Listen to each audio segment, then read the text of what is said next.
Hello നമസ്കാരം. Finally hello mummy എന്ന ചിത്രത്തിൻ്റെ ആദ്യ ഷോ ഇപ്പോൾ കേരളത്തിലെ വിവിധ തിയേറ്ററുകളിൽ അവസാനിച്ച് ചിത്രത്തിൻ്റെ ആദ്യ റെസ്പോൺസൊക്കെ പുറത്തുവന്നുകൊണ്ടിരിക്കുകയാണ്. ആ ഒരു അപ്ഡേഷനാണ് ഇന്നൊരു വീഡിയോ ഭാഗത്ത്.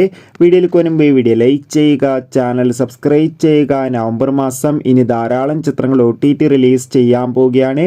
ചാനൽ പരിശോധിച്ചാൽ നിങ്ങൾക്ക് കാണാൻ വേണ്ടി സാധിക്കുന്നതായിരിക്കും. ഷർഫുദ്ദീൻ, ഐശ്വര്യലക്ഷ്മി, ജഗദീഷ്, ജോണി ആൻ്റണി എന്നൊക്കെ പ്രധാന കഥാപാത്രങ്ങളായെത്തി ഇന്ന് റിലീസ് ചെയ്ത ചിത്രമായിരുന്നു ഹലോ മമ്മി. എല്ലാ സിനിമാ പ്രേമികളും ഒരേപോലെയായിരുന്നു ചിത്രത്തിൻ്റെ റിലീസിനായി കാത്തിരുന്നത്. അങ്ങനെ കാത്തിരിപ്പിനൊടുവിൽ ഹലോ മമ്മി എന്ന ചിത്രത്തിൻ്റെ ആദ്യ ഷോ ഇപ്പോൾ കേരളത്തിലെ വിവിധ തിയേറ്ററുകളിൽ അവസാനിക്കുമ്പോൾ ചിത്രത്തിന് മികച്ച പോസിറ്റീവ് റെസ്പോൺസ് തന്നെയാണ് പുറത്തുവന്നുകൊണ്ടിരിക്കുന്നത്. ചിത്രം കാണുന്ന സിനിമാ പ്രേമികളെല്ലാവരും ഒന്നടങ്കം പറയുകയാണ് ഹലോ മമ്മി എന്ന ചിത്രം മികച്ചൊരു കോമഡി ഫാമിലി ഹൊറർ എൻ്റർടൈൻമെൻ്റ് ആണെന്നും ചിത്രത്തിൽ നമുക്ക് ഷർഫുദ്ദീൻ്റെയും ഐശ്വര്യലക്ഷ്മിയുടെയും മികച്ച അഭിനയം തന്നെ കാണാൻ വേണ്ടി സാധിക്കുന്നുണ്ടെന്നും. എന്തായാലും ചിത്രത്തിൻ്റെ കൂടുതൽ അപ്ഡേഷൻ അറിയാൻ വേണ്ടി